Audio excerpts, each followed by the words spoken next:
বান্দরবানের অন্যতম রোমাঞ্চকর দর্শনীয় স্থান রোয়াংছড়ি উপজেলার দেবতাখুম। এই খুমে নয়নাভিরাম সৌন্দর্য উপভোগ করতে প্রতিদিন বিভিন্ন স্থান থেকে ছুটে আসেন ভ্রমণ পিপাসুরা।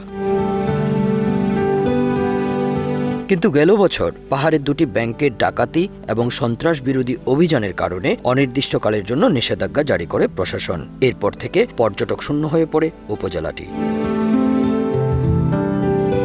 পর্যটকদের নিষেধাজ্ঞা থাকার ফলে কর্মহীন হয়ে পড়ে উপজেলার শতাধিক পর্যটক গাইড সহ পর্যটন সংশ্লিষ্ট ক্ষুদ্র ব্যবসায়ীরা। মঙ্গলবার 11 ফেব্রুয়ারি সকাল থেকে নিষেধাজ্ঞা উঠে যাওয়ার পর স্বস্তি ফিরেছে স্থানীয়দের মাঝে। দীর্ঘ 2 বছর পর আমাদের এই দেবতাখুম স্পট খুলে দেওয়া হয়েছে। এখন বন্ধুর মধ্যে আমাদের যেসব এখানে আমরা যারা ব্যবসা বাণিজ্য করে আমাদের এখন সবাই একটা অসহায় অবস্থা ছিল। এখন দীর্ঘদিন পর আমাদের দেবতাখুমটা খুলে দেওয়া হয়েছে, এখন তাতে আমরা অনেক খুশি।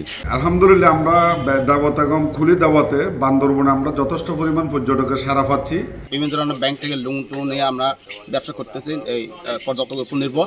কিন্তু পর্যটন নাই, আমাদের কোনো কিছু আয় নাই। আমরা ব্যাংকের ঋণ সুদগুলো দিতে কষ্ট হয়ে যাচ্ছে। আজকে মনে হয় এই পর্যটকগুলো খোলা হয়ে গেছে। আমার সামনে ভবিষ্যৎ মনে হয় কিছুটা আমরা কাটায় উঠতে পারবো, এই আশা করি। এটি বন্ধ থাকার কারণে অনেক ট্যুরিস্ট গাইড, গাড়ির মালিক এবং হোটেল বিভিন্ন জায়গায় বিভিন্ন পর্যটক না আসার কারণে ক্ষতির সম্মুখীন হয়েছে। আমি আশা করছি দেবতাখুম খোলার কারণে বান্দরবানে পর্যটক এবং ভরপুর আসবে ও আমাদের পুরাতন ক্ষতির থেকে কিছুটা হলে আমরা কাটিয়ে উঠতে পারবো। এলাকাটির অর্থনীতির বড় চালিকা শক্তি পর্যটন। গত 2 বছরের ক্ষতি পুষিয়ে নিতে কাজ করছে স্থানীয় প্রশাসনও। জেলার দেবতাখুমই একমাত্র পর্যটকদের কেন্দ্রবিন্দু। অনেকদিন যাবৎ এটি আমরা বন্ধ রেখেছিলাম বিভিন্ন রকম সন্ত্রাসী গ্রুপের অপতৎপরতার কারণে।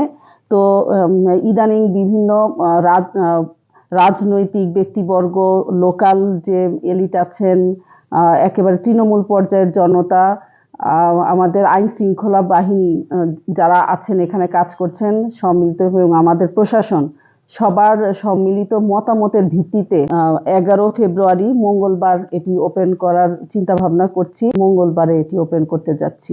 তবে এখনও বন্ধ রয়েছে বান্দরবান জেলার থানচি ও রোমা উপজেলা। সেখানকার ব্যবসায়ীরাও কষ্টে দিন পার করছেন। অচিরেই সেগুলো খুলে দেওয়া হবে এমনটাই প্রত্যাশা স্থানীয়দের। Bangla affairs news desk.